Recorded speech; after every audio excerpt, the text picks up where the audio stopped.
বন্ধুরা, আমাদের পার্টির খাওয়া দাওয়ার অ্যারেঞ্জমেন্ট করেছি। কি কি চলো তোমাদের দেখাই। শুধু আমি একা রান্না করিনি, আমার বন্ধুটাও করে নিয়ে এসছে। আমাদের ঘরেই হচ্ছে, বুঝেছো? চলো দেখো কি রান্না হয়েছে। এই দেখো, আমি করলাম ভাত, ভাতের সঙ্গে রয়েছে এই যে পটল ভাজা, বুঝলে। এটা হচ্ছে কাতলা মাছের কালিয়া, এটা আমি বানিয়েছি। এটা হচ্ছে পেঁয়াজ আলু পোস্ত, বুঝলে, এটাও আমি করেছি। এটা হচ্ছে ওই ট্যাংরা মাছের আলু বেগুন, আলু নয় বেগুন দিয়ে, শুধু বেগুন আর মৌরি কালো জিরে বাটা দিয়ে।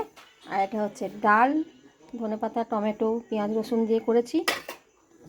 আর এটা আমি করলাম রায়তা, ওই যে আলু সিদ্ধ করে যেটা করি, ধনেপাতা পেঁয়াজ লঙ্কা কুচিয়ে আর সর্ষে শুকনো লঙ্কা ফোড়ন দিয়ে, ওইটা আমি করেছি। আর আমার বন্ধু বানিয়ে নিয়ে এসছে, দেখো, কচুলতি এঁচড়ের তরকারি, আমার জন্য শুক্তো, আর আমার কর্তা মাছের জন্য ডিম, কারণ ও তো মাছ খেতে ভালোবাসে না।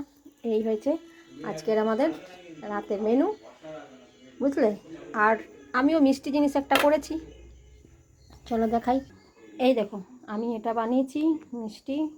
ওই যে গোবিন্দভোগ চাল ভিজিয়ে রেখেছিলাম রাত্রিরে, এটাকে বেটেছি মিক্সিতে, বেটে দুধ ফুটিয়েছি ভালো করে গুড় দিয়ে, তারপরে চাল বাটাটা দিয়ে, তারপর ওর মধ্যে কাজু কিশমিশ সব কিছু দিয়েছি, দিয়ে এটা বানিয়েছি। এবার এর উপর দিয়ে দেবো একটুখানি গুড়।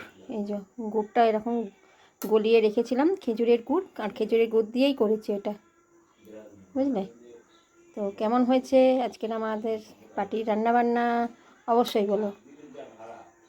আর এই মাছ মাংস ছেলেপিলেরা থাকলে মাছ ফাছ এই মাংস খাওয়া হয়।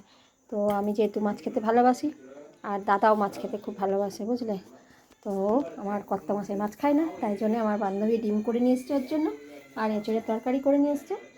আর আমি এই মাছগুলো আমি বানালাম, আর পোস্তটা ও খেতে চেয়েছিল, আর আমি শুক্তো খেতে চেয়েছিলাম।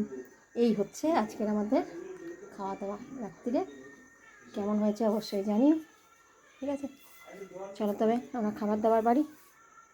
টাটা সবাইকে।